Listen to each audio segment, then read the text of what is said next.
While we have no church services because of the coronavirus, the group of churches I work with is trying to reshape pastoral care and worship for everyone while we hunker down, as my neighbour put it the other day. We're aiming to open a church for 1 hour on a Sunday for socially distant personal prayer. But our DNA of offering radical hospitality kicked in, and we found it so hard to resist producing worship notes or doing tea and coffee for people when they come.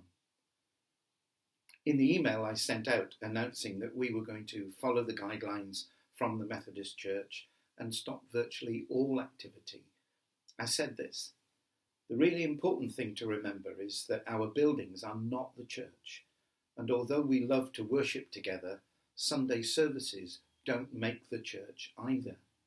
The people are the church, even when we're scattered into our streets and homes, perhaps even more so. We can pray, write, call, and hold others before God. Of course, meeting together is an important way of building fellowship and encouraging each other, and we'll miss that, but we can still be a community of faith. I believe that passionately, and I'm sure the online community is just as real and rich for many of us. I refuse to call it a virtual community because I'm connected to people even when I can't see them. But for some people, the very idea of going to church when church isn't meeting just makes no sense. How do you keep the Sabbath when all the churches are shut? Of course, we look at it from a very Western perspective. If you talk to anyone from, say, the underground church, where the law can forcibly restrict opportunities to get together, the occasions when they do meet are a real blessing, but they don't define who they are in Jesus or how they exercise their faith. Some of us will remember the story of Terry Waite, the Archbishop of Canterbury's envoy to trouble spots around the world, who was eventually taken hostage himself and spent 5 years in solitary confinement and clearly unable to go to worship. While he was a hostage, he began to write poetry, often in his head. He says, "Good language, in my view, is like good music, and it breathes harmony into your soul." The roots of this were in his upbringing as a chorister in the local parish church. And he said unconsciously these words, the words of the prayer book and the Psalms and the Bible, stuck in my mind. I can't remember a single sermon from my childhood, he said, but I could, and I still can, remember those words. You see, Sabbath isn't always what we think it should be, and that was the problem for the Pharisees who investigated Jesus' healing of the blind man on their holy day. The story we've just read from John's Gospel. The Sabbath day was a day to rest in imitation of God, who had rested after the process of creation was complete. Unfortunately, by Jesus' day, this gift of rest had become weighed, diced, and dissected by the Jewish religious leaders, until it was now measured by what people were not allowed to do, rather than the rest they were encouraged to enjoy. According to the Pharisees' definition, healing a blind man was work, and they turn on the man, curiously making Jesus the centre of a conversation he's not even part of. In the Pharisees' eyes, Jesus is a breaker of the Sabbath and a sinner. It's a fascinating reading to have on the first weekend that churches have closed, because we all now have to answer the question, what is a Sabbath? And how do we keep it holy when we don't gather with God's people for worship?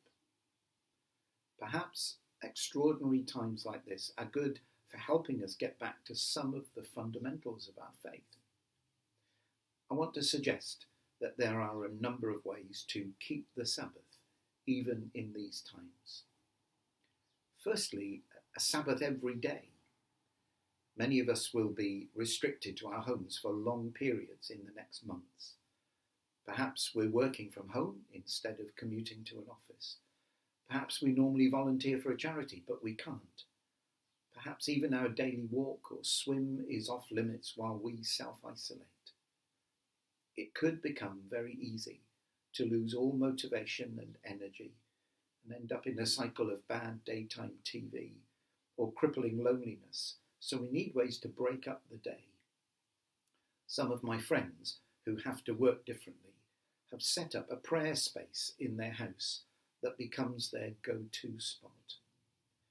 I remember visiting the vicar in the Cornish village of Gerrans on the Roseland Peninsula. On the landing, halfway up the stairs, he had an armchair and a coffee table, which had become his quiet space. Mind you, he did have the bonus of a window that overlooked the Cornish coast, but he used the chair to take a daily Sabbath, deliberately carving out time with God. You may not have a view of the sea or even the garden, so why not find a restful photo, a candle or some colourful fabric, and create a corner where you can break out of the ordinary and meet God in quiet reflection. The second is to suggest a Sabbath from coronavirus. In a time like this, it can be addictive to catch up with every news bulletin, each little twist in the road and nuance of infection and treatment and possibility and lockdown. We can obsess over the numbers of people affected by this, the new inconveniences that we suffer, the lack of loo roll. Take a break. Turn off the TV and the radio and start reading that book you kept for a rainy day. Do a jigsaw or a crossword puzzle. It's not a distraction technique.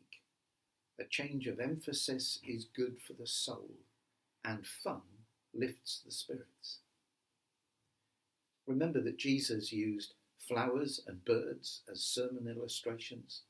So why not look out of the window or go into the garden and concentrate on something beautiful for a while? The third is, at these times, to have a Sabbath from isolation. By that I really do not mean do something that puts you at risk, or anybody else for that matter, but find ways to stay in touch with people if possible. Make a phone call, send an email, let others know you're thinking of them.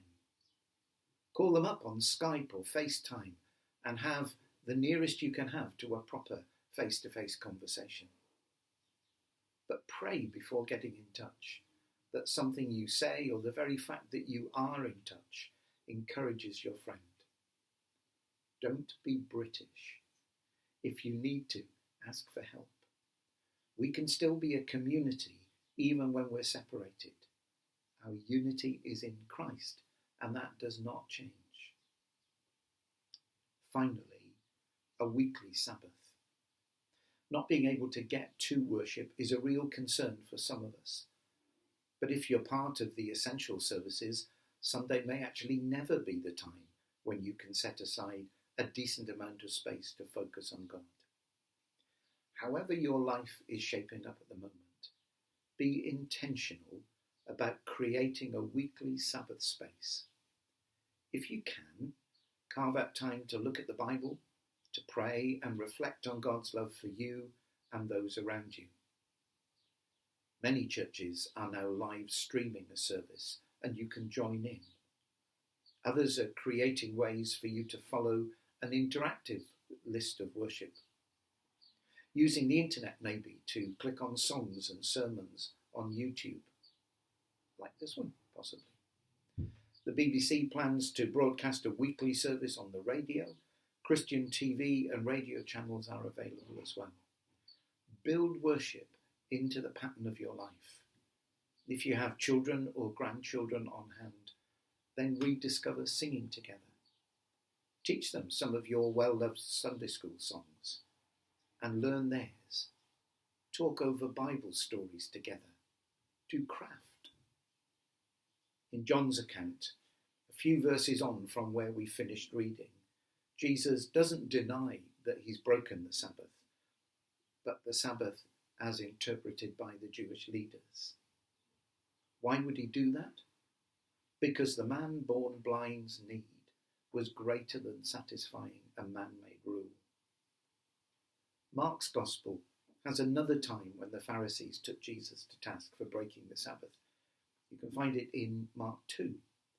Jesus' response there is one that people have often used. The Sabbath was made for man, or for people, not people for the Sabbath. So the Son of Man is Lord even of the Sabbath. Find creative ways to have a Sabbath. It could open a whole new outlook on how and why we worship God. Have a good week. Look after each other. Amen.